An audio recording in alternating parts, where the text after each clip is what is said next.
नीतीश ने बिल्कुल सही निशाने पर चलाया तीर। राजद और कांग्रेस में दिख रही बेचैनी। लोकसभा चुनावों को लेकर अभी तक एनडीए और इंडिया दोनों में सीट बंटवारा नहीं हुआ है। देखें तो बीजेपी और कांग्रेस दोनों ही अपने अपने गठबंधन में इसको लेकर विशेष एक्टिव नजर नहीं आ रहे हैं। हालांकि एनडीए में इस मुद्दे को लेकर विशेष हलचल नहीं है, लेकिन इंडिया गठबंधन में सीट शेयरिंग करने के लिए नीतीश कुमार काफी समय से एक्टिव मोड में थे, पर कांग्रेस ने इस पर कोई ध्यान नहीं दिया, जिसकी वजह से उनका गुस्सा फूट पड़ा और उन्होंने सीपीआई की रैली में कांग्रेस पर जमकर प्रहार किया। इसका असर यह हुआ कि विपक्षी नेता नीतीश कुमार को मनाने में जुट गए। ऐसे में आइए इस वीडियो में हम इसी मुद्दे पर चर्चा करेंगे। आपको बता दें कि नीतीश कुमार ने विभिन्न राज्यों का मैराथन दौरा करके विभिन्न दलों को एकजुट किया, लेकिन आगे चलकर कांग्रेस ने विपक्षी गठबंधन को लीड करना शुरू कर दिया। इसके बाद स्थिति यह हो गई कि नीतीश कुमार बार बार कहते रहे कि सीट बंटवारा जल्दी से हो, पर इनकी शर्तों को अनसुना कर दिया। इसके बाद तो नीतीश कुमार के सब्र का बांध टूट गया और सीपीआई की रैली में वे जमकर कांग्रेस पर बरसे। नीतीश कुमार ने कहा कि देश का इतिहास बदलने वालों को हटाने के लिए सबसे बातचीत कर इंडिया गठबंधन बनाया गया था, लेकिन अभी तो काम अधिक नहीं हो रहा। उन्होंने कहा कि हम लोग कांग्रेस पार्टी को आगे बढ़ाने के लिए काम कर रहे थे, लेकिन इनको चिंता नहीं है। वे अभी 5 राज्यों में होने वाले चुनाव में व्यस्त हैं।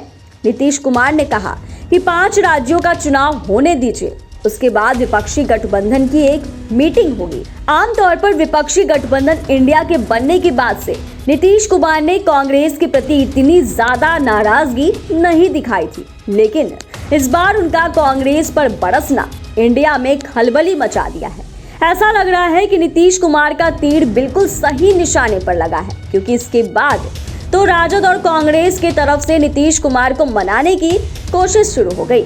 बता दें कि लालू प्रसाद और उनके डिप्टी सीएम बेटे तेजस्वी यादव अचानक सीएम आवास पहुंच गए और दोनों ने मुख्यमंत्री नीतीश कुमार से मुलाकात की। कहा जा रहा है कि आधे घंटे से ज्यादा चले इस मुलाकात में नीतीश कुमार की नाराजगी को दूर करने की कोशिश की गई। वहीं खबरें तो यह भी है कि सीट शेयरिंग को लेकर भी चर्चा हुई। दूसरी तरफ कांग्रेस भी डैमेज कंट्रोल में जुट गई है। बता दें कि फटकार सुनने के बाद कांग्रेस अध्यक्ष मल्लिकार्जुन खड़गे ने बिहार के सीएम नीतीश कुमार से फोन पर बात की। खबरें हैं कि दोनों के बीच इंडिया अलायंस की अगली रणनीति के बारे में चर्चा हुई।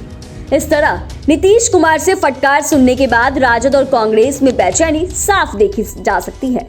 देखिए तो अगर नीतीश कुमार ने नाराज होकर कोई भी सख्त कदम उठाया तो इससे सबसे ज्यादा नुकसान कांग्रेस और राजद को हो सकता है, क्योंकि बिहार में जदयू का इन दोनों से गठबंधन है। इसके साथ ही कहीं ना कहीं नीतीश कुमार विपक्षी एकता की भी रीढ़ है। ऐसे में उनकी नाराज होने पर इंडिया के बिखरने की संभावना बनी रहेगी। इसका एक छोटा सा नमूना तब देखने को मिला जब सीपीआई ने भी नीतीश के बयानों का समर्थन किया। पार्टी ने साफ कहा कि भारत की बड़ी पार्टी होने के नाते कांग्रेस को अपनी जिम्मेदारी का एहसास होना चाहिए। वैसे यह तो सिर्फ बिहार की बात है, अगर दूसरे राज्यों पर नजर दौड़ाएं तो वहां भी कई दल कांग्रेस के रवैये से नाराज हैं। ऐसे में अगर उन्होंने भी नीतीश कुमार के साथ मिलकर आवाज बुलंद किया तो ना सिर्फ इंडिया गठबंधन बिखरेगा, बल्कि बीजेपी को सत्ता से हटाने का सपना पूरा होना भी मुश्किल हो जाएगा। यानी कि नीतीश कुमार की नाराजगी का इंडिया पर बड़ा असर हो सकता है। इसका एहसास कहीं ना कहीं कांग्रेस और राजद को है। इसीलिए इन दोनों पार्टियों की तरफ से नीतीश कुमार से बात करके समाधान निकालने की कोशिश शुरू हो गई। अब देखना यह है कि इंडिया में आगे क्या होता है।